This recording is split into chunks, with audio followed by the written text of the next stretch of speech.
சிவாய நம. வணக்கம் மகளே, காலை வணக்கம். இந்த பதிவும் காசி பயணங்கள் சொன்னேன் இல்லையா, அந்த பதிவு தாங்க. இது வந்து அந்த 108 லிங்கன்னு சொன்னேன் இல்லையா, இது ஃபுல்லாகவே தெரியும் உங்களுக்கு. அதுக்கு தான் இது லாங் வீடியோவில் போட்டிருக்கேன்.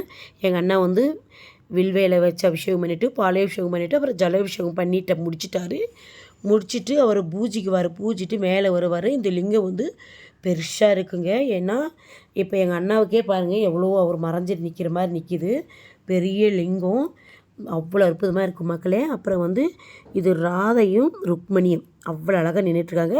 இது வந்து சிவன், பார்வதி, விநாயகர், முருகர் நந்தி மேலே உட்காந்துட்ருக்குற மாதிரி அவ்வளோ அற்புதமாக ஏன்னா வேலோடு நின்று உட்காந்துட்ருக்காங்க. அவ்வளோ அழகாக இருக்குங்க.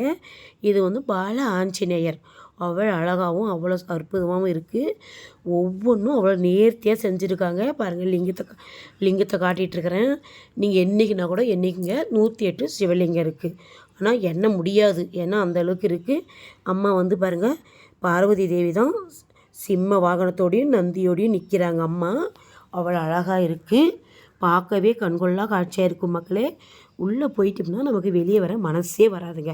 பாருங்கள் எவ்வளோ அழகாங்க. 3 வரிசையில் இருக்குங்க லிங்கங்க. 108 சிவலிங்கம் 3 வரிசையாக இருக்குது. இது வந்து காசி பக்கத்தில் தாங்க, 50 கிலோமீட்டருக்குள்ளே தான் நாங்கள் போன ஊர் பேர் வந்து அவ்வளோ சீக்கிரம் நான் மறந்துட்டேன். இருந்தாலும் நீங்கள் போனீங்கன்னா எந்த ஆட்டோக்கார்ட்ட சொன்னாலும் சரி, இல்லை நீங்கள் கார் புக் பண்ணின்னு போனாலும் சரி, இந்த கோயிலுங்களுக்கெல்லாம் போயிட்டு வரலாம் மக்களே. அவ்வளோ அற்புதமாக இருக்குங்க. பார்க்க வேண்டிய ஸ்தலங்க இதெல்லாம். பாருங்கள் எவ்வளோ அழகாக பாருங்கள். என்ன ஒரே ஒரு காரணம்னா, எல்லா சுவாமிக்கும் செண்டு பூவை தான் சாத்துறாங்க. ஆனால் வில்வேலியா இல்லாத எந்த ஊரும் கிடையாது. அது வந்து சிவனுக்கு பிடிச்ச பூஜிக்கிற இலை அது எல்லா இடத்துலையும் கிடைக்கிது. பாருங்கள் நான் கும்பிட்டுக்கிட்டு நிற்கிறேன். இந்த செண்டு பூவை வச்சு கும்பிட்றது தான் எனக்கு பிடிக்கல. ஏன்னா அந்த ஊரில் அதுதான் விளையும் போல். அதை வச்சு தான் எல்லா சுவாமிக்கும் பூஜிக்கிறாங்க. பாருங்கள் நான் வந்து கை தொட்டு கும்பிட்டுக்கிட்டேன். அது சரியாக வீடியோ எடுத்தவங்க ஒவ்வொன்றும் உள்ளே போயிட்டால் நாங்கள் வந்து தியானம் பண்ண மக்களே. அந்த தியானத்தெல்லாம் நான் வீடியோ எடுக்கலை. ஏன்னா அங்கே போனால் நம்ம தியானம் பண்ணால் நல்லதான். எல்லோரும் உட்காந்து தியானம் பண்ணிவிட்டு பாருங்கள் லிங்கத்தையும் காட்டிகிட்ருக்கிற மக்களே. ஒன்றை பார்த்த மாதிரியே தெரியும். ஆனால் 108 சிவலிங்கம் இருக்குங்க. ஏன்னா அந்தளவுக்கு அழகாக இருக்கும் மக்களே. உண்மையாலுமே சொல்கிறேன், நீங்கள் காசிக்கு போனால் கண்டிப்பாக பாருங்கள். போக முடியாதவங்களும் நான் போட்டுருக்கிறத பார்த்து சிவபெருமானை வேண்டிக்குங்க. இதுக்கு தாங்க அந்த பதிவு போட்டுட்டு வரேன். அவ்வளோ அழகாக இருக்குது பாருங்கள். செண்டு பூ தாங்க வச்சுருக்காங்க. நான் சொன்னேன் இல்லையா, ஃபுல்லாக சுவாமிக்கும் செண்டு பூ தான் வச்சு பூஜிக்கிறாங்க. அது கோத்துட்டு அதை அப்படியே வச்சுருக்காங்க மக்களே. அது சின்ன சின்ன செண்டு பூங்க, பார்க்குறதுக்கே பிடிக்கல. ஆனால் இருந்தாலும் சுவாமிக்கு வச்சுருந்தாலே பிடிக்குது. சாமி தலைமையில் இருக்கிறதுனால பிடிக்குது எங்களுக்கு. அப்புறம் மக்களே ஃபுல்லாக எடுத்துகிட்டு பாருங்கள், அவர் சாமியை போய் பூஜை செஞ்சுட்டுருக்கிற இந்தாட்டி அவர் வந்துட்டு போயிட்டு இருப்பார். அதையும் நின்று நாங்கள்லாம் பார்த்தோம். அவ்வளோ அழகாக இருக்குங்க. உள்ளெல்லாம் பாருங்கள், அம்மன் வந்து உட்காந்து நேர்த்தியாக இருக்குது. சிவபெருமானும் இந்தாட்டி இருக்கிறாரு. இங்கே வந்து பாருங்கள் அம்மன் தான் இருக்காங்க. அவ்வளோ அழகாக இருக்குங்க. அவ்வளோ அற்புதமாகவும் பார்க்கவே கண்கொள்ளா காட்சியாக இருக்குங்க. பாருங்கள் இந்தாட்ட வந்து 2 அம்மாங்க நிற்கிற மாதிரி, இங்கே வந்து அம்மா உட்காந்துட்ருக்குற மாதிரி அவ்வளோ அழகாக இருக்கும் மக்களே.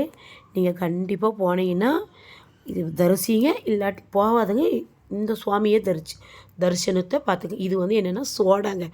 புதினா கொத்தமல்லி தழை போட்டு சோடா தர்றாங்க பாருங்கள். மேலெல்லாம் பாருங்கள் பசேன்னு அந்த நம்ம வீட்டில் வைப்போம் இல்லைங்களா, அந்த எனக்கு மணி பிளான்ட்டு அதுங்க.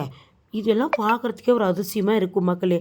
2வது என்னன்னா, சுவாமி துணிங்க மட்டும்தாங்க. நம்ம இந்த ஊரில் வந்து ஃபங்க்ஷனுக்கு அதை எடுத்துகிட்டு வருவோம். ஆனால் இங்கே வந்து அது சுவாமிக்கு அது முக்கியமாக அந்த துணிங்க மட்டும்தாங்க. அவ்வளோ அழகாக இருக்குது பாருங்கள். வரிசையில் நிற்கிறோம் இங்கே.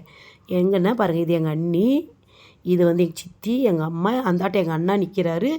நான் அதுக்கு அந்தாட்ட நிற்கிறேன். அதுக்கு அந்தாட்ட எங்கள் அக்கா, இன்னொரு அண்ணி அதுக்கு அடுத்தது அந்த மாதிரி நிற்கிற பாருங்கள். இந்த சுவாமி துணி தாங்க. எங்கே பாரு இந்த துணிங்க தாங்க இருக்குது. ஜார்ஜெட்டு மாதிரிங்க. அவ்வளோ அழகாக இருக்குது பார்க்கவே. அது ஜன்னா மினுனுங்க. அவ்வளோ பாருங்க. இங்கே வந்து மணி அடிக்கிறோம் நாங்கள் எல்லோரும். இந்த கோயில் வந்து துர்கா குண்டுங்க. இந்த கோயில் பேர் ஆதிசக்தி அரிப்பீடம். அவ்வளோ அழகாக இருக்குங்க. ஏன்னா அரியோட சம்சாரம் இருக்கிறதான் இது. அவ்வளோ பெரிய கோயில். இதுக்குள்ளெல்லாம் வீடியோ எடுக்க உள்ள அம்மன் ஆக்ரோஷமாக இருக்காங்க. அவ்வளோ அற்புதமாக இருக்குங்க. அது வந்து நான் ஷார்ட்ஸில் போடுறேன் ஃபுல் வீடியோ. இந்த தம்பி தான் எங்களை கூட்டிகிட்டு போனது. இந்த ஆட்டோக்கு ஒரு தம்பி உள்ளே உக்காந்துட்டு பாரு மக்களே. இந்த ஆட்டோவில் தான் நாங்கள் போய் இந்த காசிக்குள்ளே ஒரு 50 கிலோமீட்டருக்கு இருக்கிற கோயிலெல்லாம் பார்த்தோம். இந்த பதிவு பிடிச்சிருந்தா மக்களே கமெண்ட்டில் சொல்லுங்கள், சப்ஸ்கிரைப் பண்ணுங்கள். பை பை மக்களே. திருச்சிற்றம்பலம்.